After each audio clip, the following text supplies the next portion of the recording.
Hey YouTube, guess what we're making today? Okay, so my video kind of quit a little bit into it there, but I had put in 1 teaspoon of salt and stirred it into the flour. So now I've got that stirred in, and we'll add our warm water here. And I'm just going to put the oil in right after the warm water. I think it'll mix better that way if it's all together.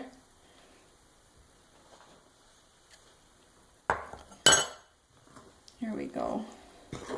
This is kind of a small bowl, but it's easiest for me as far as cleaning and stuff. This batch will make probably 6 to 8 tortillas depending on how big they are.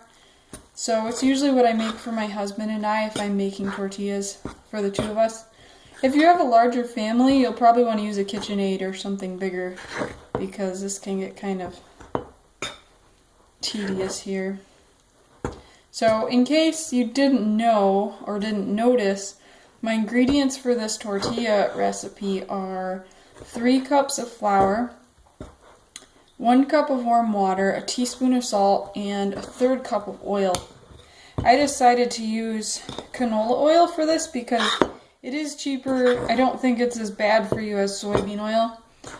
So, but it is still cheaper, and it's cheaper than using butter, which is probably what I'd use if I weren't trying to save money on it. And this is just white flour, and I use white flour because it really turns out the best. I've done it with wheat flour before, but it can get a little hard, especially when you're rolling the tortillas, to get a nice even consistency. So here we've got kind of a messy looking dough. So I'm just going to take my clean hands here and work it a little bit.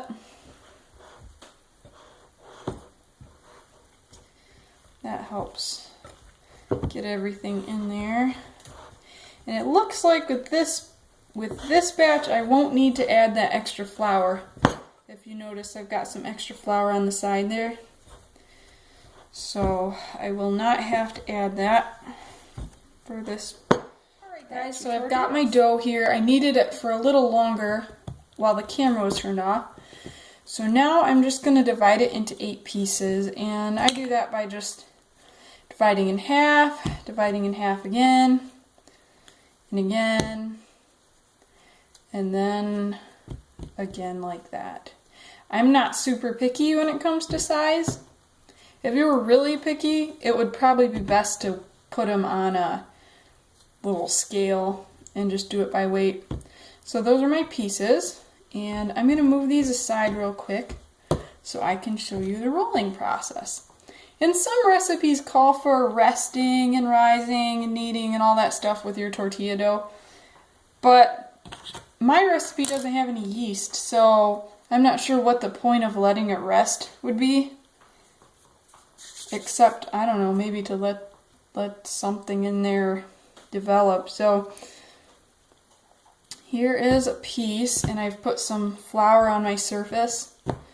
That's one of the reasons I don't really like doing this a lot just for us, is because the flour is so messy.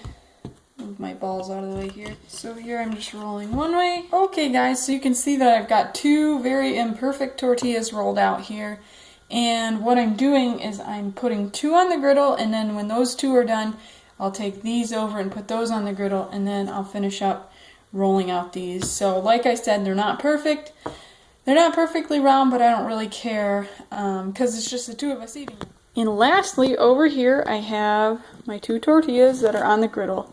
And I've set this griddle at 300. I think that's a pretty good temperature.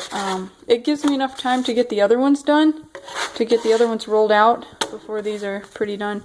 So you can see these, I would call those almost done.